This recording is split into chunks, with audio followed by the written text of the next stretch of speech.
목회지 다 잘 아시죠? 전남, 나주시, 세지면, 동곡리 146-5번지. 네, 거기는요 하루에 시내버스가 3대밖에 안 다녀요. 지금도 그렇습니다. 이 버스 시간을 놓치면 걸어가는 분들도 계셨어요. 그래서 마을에서 영산포까지 걸으면 제 걸음으로도 1시간이 넘게 걸리는 아주 먼 거리입니다. 그러니 이 동네 어르신들은 버스를 놓치면 택시를 타야 되는데 택시는 또 비용이 비싸잖아요. 그러니까 쉽지 않으니까 이제 또 무리하게 걷는 분들이 계세요. 그래서 길을 가다가 동네 어르신들이 걸어가는 것을 보면 항상 이 어르신들 잠깐 차를 세우고 태워서 모셔다 드렸습니다. 이 어르신들은 차에 타시면 늘상 고맙다고 하시지요. 동네가 작다 보니까 어르신들은 제가 누군지 이 차가 어디 차인지 다 알죠. 사실 제게는 그렇게 어려운 일은 아니었습니다. 가는 길에 잠깐 차 세우면 되는 거잖아요, 그렇죠? 인사하면 되는 거고. 근데 목적지가 다르더라도 그냥 몇 분 정도 돌면 그냥 그만인 거예요. 근데 생각해 보면 모르는 사람을 차에 태우는 것은 쉬운 일이 아닙니다. 그래도 그 동네에 있는 어르신이니까 아는 사람이니까 태우는 거죠. 혹시 위험한 사람은 아닐까? 이런 생각 해보지 않으셨어요? 히치하이킹 이렇게 하잖아요, 그렇죠? 차 세워달라고. 괜히 차 세웠다가 무슨 일 생기면 어떡하지? 이런 생각 들 때 있습니다. 실제로 어떤 사건, 사고들도 그럴 때 일어나는 일들이 종종 있지요. 내가 아니어도 누군가 돕겠지 이렇게 생각합니다. 아마 여러 가지 생각을 하면서 망설일 거예요. 조금이라도 아는 사람과 전혀 모르는 사람에게 차 세워주는 거는요 다른 문제입니다. 우리 조심스러움이 그런데요, 때로는 누군가를 외면하는 너무 쉬운 이유가 되기도 합니다. 우리는 하루에도 다양한 사람들을 만나죠. 출근하거나 학교를 갈 때 오고 가고 하는 많은 사람들이 길가에서 마주치죠. 또 일터에서 만나는 동료들도 있고요, 업무상 잠시 만나는 고객들도 있습니다. 집에서 만나는 가족들, 친척들도 있지요. 하지만 자주 보는 사이라고 해서 정말로 그 사람과 마음을 주고받는 것은 아니에요. 그렇죠?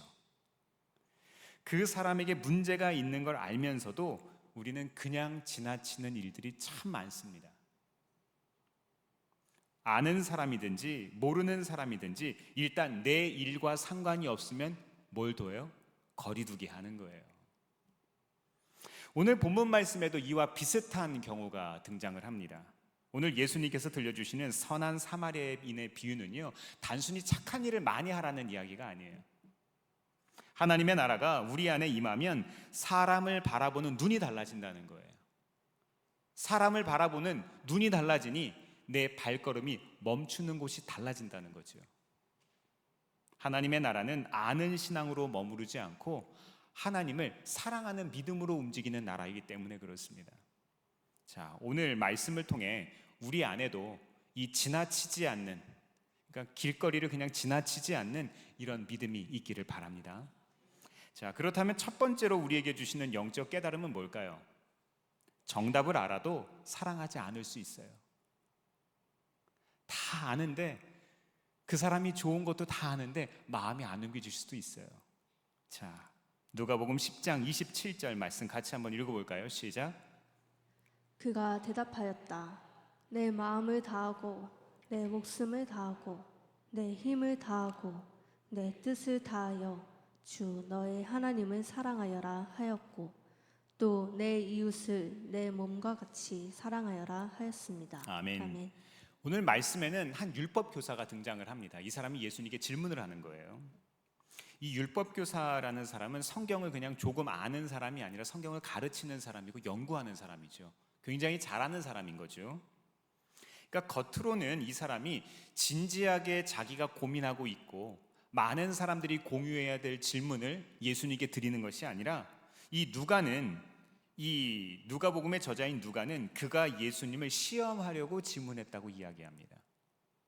그러니까 답을 배우려는 마음보다 예수님의 실력이나 수준을 확인하고 싶은 거예요. 이 예수라는 랍비가, 이 예수라는 선생이 진짜 제대로 된 사람인가라고 궁금했던 거죠. 예수님께서는 곧바로 대답을 하지 않으시고요, 율법에는 무엇라고 기록되어 있고 그것을 어떻게 읽고 있는지를 되물으셨어요. 우리가 기도하다 보면은요, 많은 경우에 예수님께서 우리에게 답을 주시는 것이 아니라 또 다른 질문으로 이야기하실 때가 있어요. 하나님의 음성이 맞습니다. 자, 그러자 율법 교사는 마음과 목숨과 힘과 뜻을 다해서 하나님을 사랑하고 이웃을 사랑하는 것에 대해서 이야기합니다. 알기는 잘 알죠. 정확하게 대답했습니다. 하나님 사랑과 이웃 사랑은요, 율법 전체를 요약하는 핵심 중의 핵심이에요. 예수님께서 그 사람의 대답을 인정하셨어요. 이렇게 이야기하셨죠. 내 대답이 옳다. 그대로 행하라. 그러면 살 것이다. 율법 교사의 문제는요, 정답을 모르는 데 있지 않았습니다. 이미 무엇이 옳은지 알고 있었는데, 문제는 알고 있는 말씀을 내 삶에 실천하고 적용하는지가 더 중요했던 거예요. 성경에 나오는 이야기들이 보통 연대로 보면은 2000년, 3000년 전 얘기잖아요.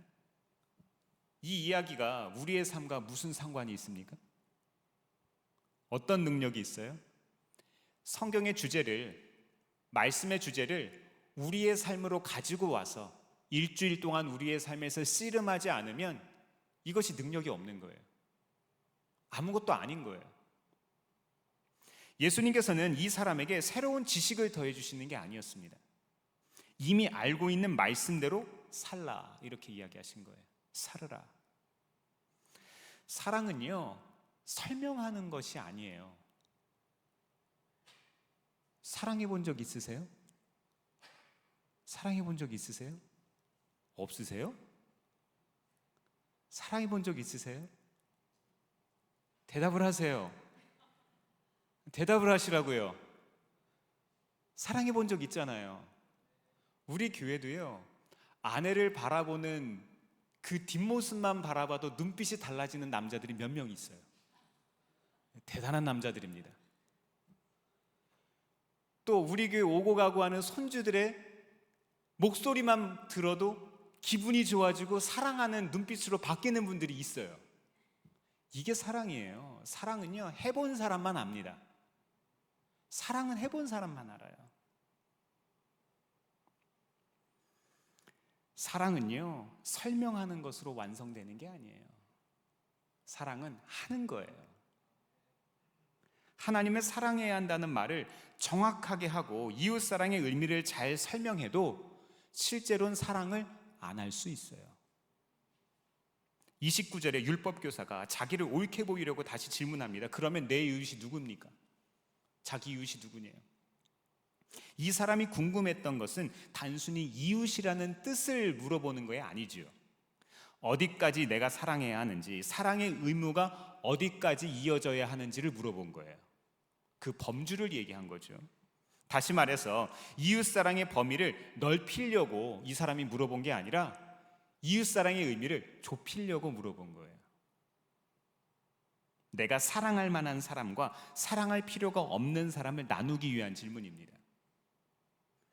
우리도 이와 비슷할 때가 있죠. 사랑해야 한다는 말씀을 모르지 않습니다. 용서해야 하고 어려운 사람을 돕고 연약한 사람을 품어야 한다는 것도 잘 알아요. 그런데 막상 사랑이 필요한 사람이 나타나면 어떻게 돼요? 사랑할 수 없는 이유를 찾습니다. 아, 지금은 안 돼. 왜 하필 지금이야? 상대가 먼저 잘못했다는 이유로 용서를 미루기도 해요. 이미 충분히 도왔다는 이유로 손을 거두기도 합니다. 때로는 내가 도움을 줘도 바뀌지 않을 거야 라고 생각하면서 도움의 손길을 그냥 멈춰버리고 맙니다. 말씀을 몰라서가 아니라 알고 있는 말씀에 순종하면 내 시간과 내 재정이 소모될까 봐 싫은 거예요. 1973년도 미국 프린스턴 신학교에서 아주 흥미로운 실험을 하나 했습니다. 연구자들은 신학생 40명을 두 그룹으로 20명씩을 나눈 거예요. 한 그룹은 신학생의 진로에 대해서 연구해서 발제를 맡겼고요. 한 그룹은 선한 사마리아인의 비유에 대해서 발제를 맡겼어요. 그래서 이 학생들이 이제 발제를 하는 날이 된 거죠. 학생들이 발표하기 위해서 이제 그 강의실로 이제 이동을 하고 있는데 이 연구팀이 곳곳에 사람들을 숨겨놓은 거예요. 도움이 필요할 만한 사람들을 그런 모습을 가지고 학교 곳곳에서 숨겨놨어요. 그러니까 이 학생들이 가는 동선에 그런 사람들이 눈에 띄는 거죠. 연구자들이 미리 배치해 놓은 사람이죠. 근데 학생들에게 주어진 시간들이 달라요. 발제 시간이. 누구에게는 오후 1시이고 누구에게는 오후 3시이고 누구에게는 오후 5시인 거예요. 어떤 학생들에게는 시간이 충분하다고 알려줬고요. 어떤 학생들에게는 이미 늦었으니까 지금 빨리 서둘러야 돼. 이렇게 이야기를 했어요. 연구 결과는 아주 흥미로웠습니다. 시간이 넉넉했던 학생들은 63%가 도움을 줬어요. 근데 급하게 가던 학생들은 10%만 멈췄대요. 놀라운 거는 발표 주제가 선한 사마리아인의 비유인지 아닌지는 도움을 주는 행동에 뚜렷한 결과에 상관이 없었다는 거예요. 선한 사마리아인의 비유를 가던 이 발표를 하러 가던 신학생들도 시간이 없으면 어떻게 했어요? 10%만 도와준 거예요. 말씀을 몰랐던 게 아니지요. 나는 지금 이걸 발제하기 위해서 가고 있잖아요. 준비했잖아요.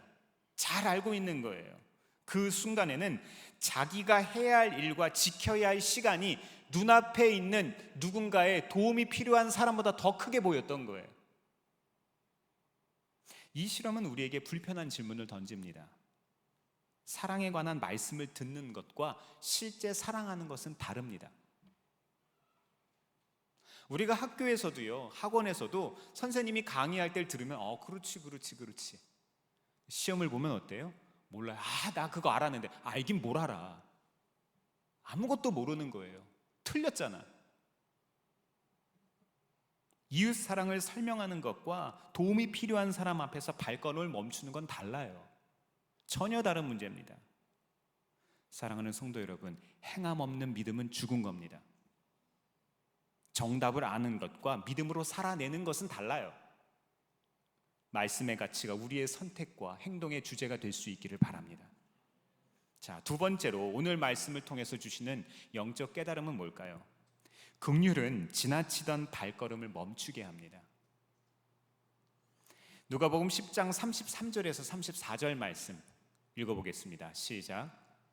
그러나 어떤 사마리아 사람은 길을 가다가 그 사람이 있는 곳에 이르러 그를 보고 측은한 마음이 들어서 가까이 가서 그 상처에 올리브 기름과 포도주를 붓고 싸맨 다음에 자기 짐승에 태워서 여관으로 데리고 가서 돌보아 주었다. 아멘. 또 예수님께서는 이 율법 교사의 질문에 바로 대답하지 않으시고 또 다른 이야기를 이어가십니다. 어떤 사람이 예루살렘에서 여리고로 내려가다가 강도를 만났어요. 지금도 여기는 가보면은 굉장히 험한 지형이거든요. 곳곳에 숨을 수 있는 곳들이 많아요. 그러니까 고대 사회에서는 도적대들이 항상 산적들이 있는 곳이었던 거죠. 이 강도들이 그의 옷을 벗기고 때려서 거의 죽게 된 채로 길에 내버려 뒀어요. 만약 옷이 있었으면 이 사람 신분을 알 수 있었겠죠. 또 어느 나라 사람인지도 대충 알 수 있었겠죠. 그렇죠? 근데 옷을 빼앗겼기 때문에 이 사람이 누구인지 전혀 알 길이 없었습니다. 예수님께서도 그의 이름과 직업 혹은 민족을 알려주지 않으셨어요. 이것은 무슨 얘기예요? 유대인일 수도 있고 이방인일 수도 있어요. 이 사람은 그저 강도를 만나서 도움이 필요한 사람입니다. 그때 한 제사장이 길을 지나가다가 그 사람을 발견했어요. 누구보다 하나님의 사랑과 또 이웃 사랑의 계명을 잘 알고 있는 사람 아닙니까? 가르치는 사람이니까. 그런데 31절에 뭐라고 합니까? 그를 보고 피하여 지나가고, 피해서 지나갔대요. 조금 뒤에는 레위 사람이 지나갔습니다. 이 사람 역시 성전에서 봉사하는 사람이잖아요. 하지만 그도 강도 만난 사람을 피해서 지나갑니다. 그들이 왜 지나갔는지 본문은 자세히 설명하지 않습니다. 일정이 바빴을 수도 있고요. 강도들이 아직 주변에 있을까 두려울 수도 있어요. 쓰러진 사람이 이미 죽었다면 죽은 시체를 만져서 부정해질까 봐 걱정됐을 수도 있어요. 그러나 본문은 그들의 이유보다 행동에 더 집중하는 거예요. 도움이 필요한 사람을 봤지만 자기 일정과 자기 안전을 더 소중히 여긴 거예요. 예수님께서 안식일에 사람을 고치셨어요? 안 고치셨어요? 고치셨잖아요. 이스라엘 사람들, 탈무드에 보면 그런 얘기가 나와요. 키우는 소가 우물에 빠졌는데, 구덩이에 빠졌는데 랍비에게 가서 이것을 어떻게 해야 되는지 물어봐요. 랍비가 대답합니다. 구덩이를 이렇게 들여다봐서 물이 있으면 구하고 물이 있으면 구하지 마. 물이 있으면 죽으니까 구하는 거고 물이 없으면 죽지 않으니까 안식일이 지난 뒤에 꺼내라는 거예요. 이게 무슨 소리입니까? 그런데 세 번째 사람이 등장합니다. 누구죠? 사마리아 사람.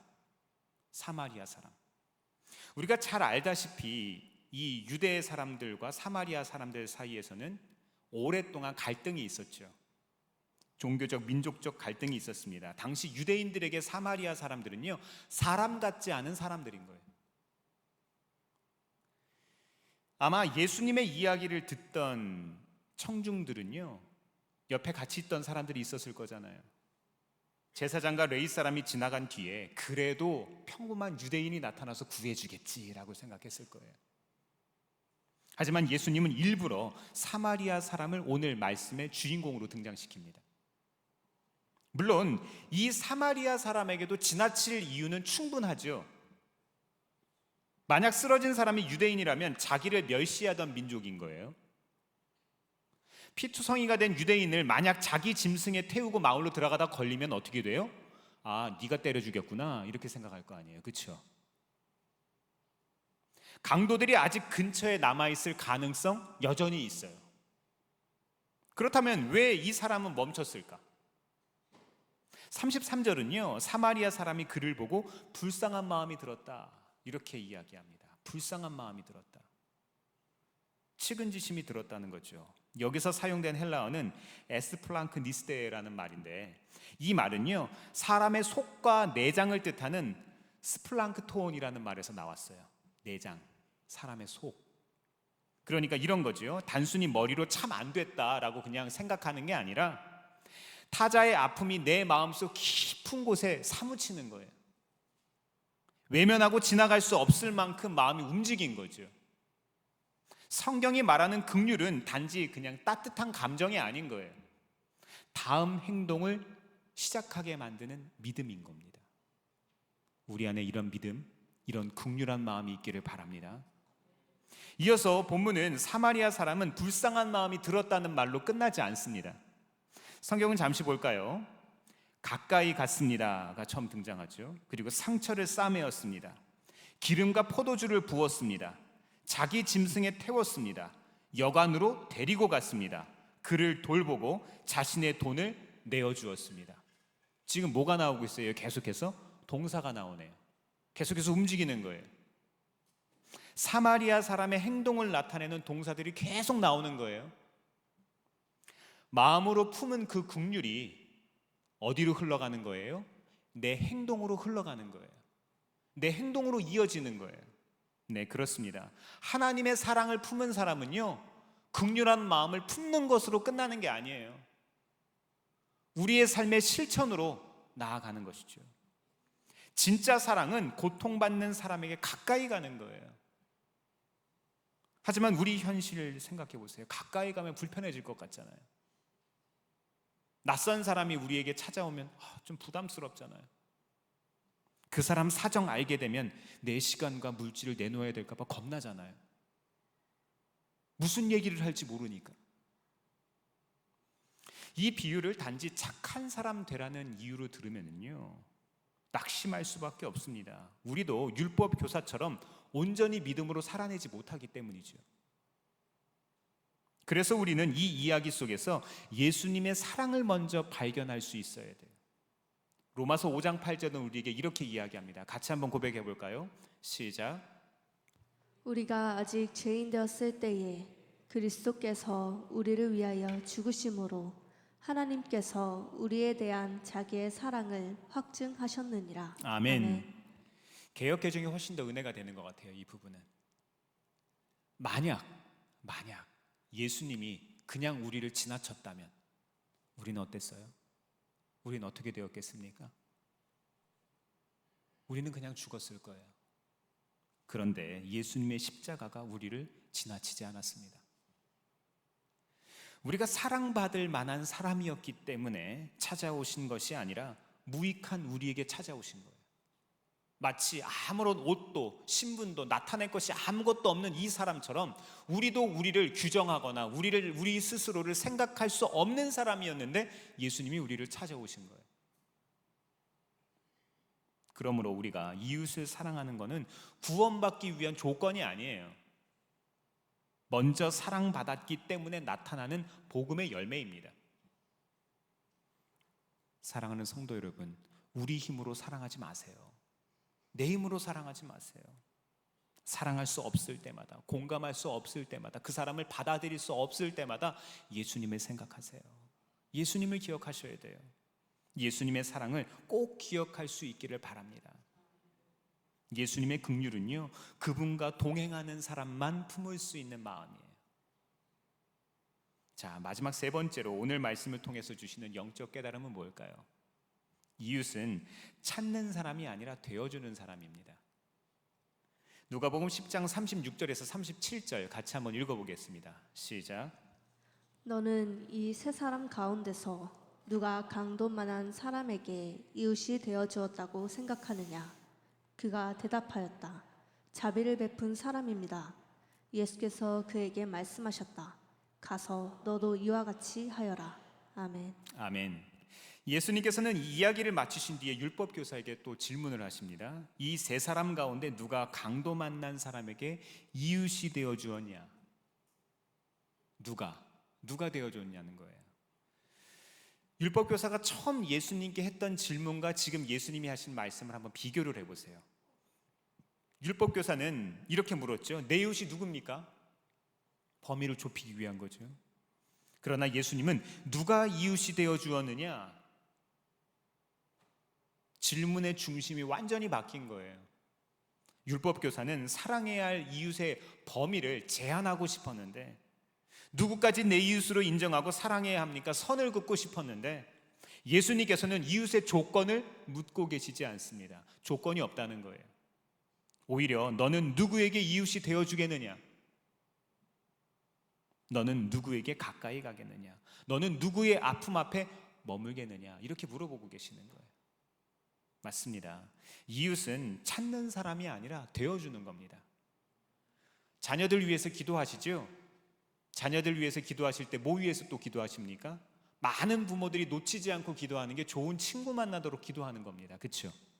그렇게 기도하고 계시죠? 좋은 친구도 만날 수 있기를 바랍니다. 근데 더 중요한 건 뭔지 아세요? 좋은 친구가 되어주는 거예요. 좋은 사람은 좋은 사람이 주위에 모여듭니다. 우리들의 자녀의 믿음이 건강하지 못하고 성숙하지 못하니까 주변에 좋은 사람만 만나기를 바랍니다. 근데 그것이 아니라 정말로 우리 자녀가 믿을만하다면, 건강하다면, 성숙하다면 우리 자녀를 통해서 우리의 주변이 더욱더 밝아지는 거예요. 이것이 하나님 나라의 법칙인 거예요. 나와 생각이 비슷한 사람, 나를 좋아해 주는 사람, 내게 도움 주는 사람, 이런 사람만 이웃으로 골라내는 나라가 하나님 나라가 아닙니다. 지금 사랑이 필요한 사람에게 다가가서 내 자리를 내어주는 거예요. 그렇게 될 때 비로소 이웃이 됩니다. 2001년 9월 11일 어떤 사건 벌어졌죠? 9.11 테러. 미국 9.11 테러가 발생했던 날입니다. 기가 막힌 날이었죠. 미국 영공이 갑자기 전면 폐쇄가 된 거예요. 아무 비행기도 날 수가 없는 상황이 됐습니다. 당시 대서양을 건너서 미국으로 향하던 수많은 비행기가 갈 곳을 잃고 기름을 다 썼잖아요. 착륙을 해야 되는데 착륙할 데가 없는 거예요. 미국으로 못 들어가니까. 급히 방향을 다 틀어야 되는데 그때 캐나다 북동부 뉴폴랜드 섬에 있는 겐더라고 하는 아주 작은 마을이 있었어요. 근데 공항이 있나 봅니다. 비행기 38대가 긴급 착륙을 했습니다. 승객과 승무원들만 무려 6,600명 정도가 여기에 내린 거예요. 근데 놀랍게도 이 마을의 전체 인구가 10,000명이 안 됐대요. 작은 마을에 지금 폭탄이 떨어진 거죠. 인구보다 더 많은 낯선 사람들이 하루아침에 막 쏟아져 들어오는 거예요. 감당이 안 되는 거죠. 어디에 수용을 해요, 이 사람들을? 호텔이나 숙박시설은 당연히 부족했고요. 승객들은 잠도 자지도 못하고 짐도 제대로 어떻게 처리가 안 되는 거예요. 극심한 두려움과 불안 속에서 비행기에서 내립니다. 그때 이 마을 주민들이 움직이기 시작을 합니다. 자기들의 일상이 완전히 마비가 된 거잖아요. 생업도 이제는 어떻게 할 수가 없는 상황이잖아요. 그런데 누구도 이 사람들을 외면하지 않았습니다. 학교를 열고요, 교회를 열고 또 체육관의 문을 다 열어서 임시 숙소로 내어준 거예요. 집에서 이 옷가지나 이불 같은 것들을 다 들고 와서 이 사람들에게 이제 나눠주기 시작을 합니다. 따뜻한 밥을 대접하고요, 씻을 곳 없는 사람들에게 자기 집에 들어와서 씻으라고 샤워실을 내줍니다. 불안에 떨고 있는 낯선 사람들을 자기의 집 거실로 데리고 온 거예요. 주민들이 그 수많은 사람들을 도울 때 무슨 계산했겠습니까? 수용이 안 되는 그 사람들을 감당할 때 어떻게 했겠습니까? 사람 나눴겠어요? 이 사람은 기독교인이야, 이 사람은 불교 신자야, 이 사람은 이슬람권 사람이야, 이 사람은 아프리카 사람이야, 구분했겠습니까? 구분할 수가 없죠. 그런 상황이 아니잖아요. 어느 나라 사람인지, 종교는 무엇인지, 나중에 이 은혜를 내게 갚을 수 있는 사람인지는 중요한 문제가 아니었습니다. 우리에게 어떤 유익이 될는지 이것도 따지지 못하는 거죠. 오직 지금 갈 곳 없어 길을 잃고 두려움에 떨고 있는 사람들이 보인 거예요. 이것이 바로 예수님이 말씀하신 이웃이고 참된 환대입니다. 환대는 여유 있을 때 남는 거 나누는 게 아니에요. 불편함이 내 삶의 울타리 안으로 들어오는 것을 기꺼이 받아들이는 겁니다. 하나님 나라의 사랑은요, 거래하는 게 아닙니다. 내가 베푼 것을 나중에 되갚아줄 수 있는 사람만 시간을 내어서 섬기는 게 아니에요. 아무것도 돌려줄 수 없는 사람을 사랑하고 환대하는 것, 그것이 바로 우리가 하나님께 받은 사랑 아닙니까? 우리가 아직 죄인 되었던 그때에, 우리가 하나님 앞에 원수 되었던 그때에도 우리를 사랑하시고 아무것도 갚을 수 없는 우리를 위해서 생명을 주신 그 예수님을 기억해야죠. 그렇다면 오늘 우리는 어디에서 이웃이 되어줘야 합니까? 어디서 되어야 될까요? 먼저 우리의 가족의 아픔을 향해서 야, 또 그 얘기하냐? 그 일로 아직까지 얘기하냐? 이렇게 이야기하는 게 아니라 스쳐 지나가지 마세요. 가장 가까이에 있는 가족의 마음을 만질 수 있는 사람 되어주는 겁니다. 그리고 교회에서도 이웃이 되어주어야죠. 늘 혼자 앉아 계시는 분들도 계실 거예요. 오랫동안 예배에 보이지 않는 분들에게 먼저 또 연락할 수도 있겠죠. 우리 일터에서도 마찬가지입니다. 지쳐 보이는 동료에게 건네는 따뜻한 말 한마디, 모두가 피하려는 일을 나누어서 맡아주는 그 수고가 우리의 직장을 하나님의 나라로 바꾸어가는 거예요.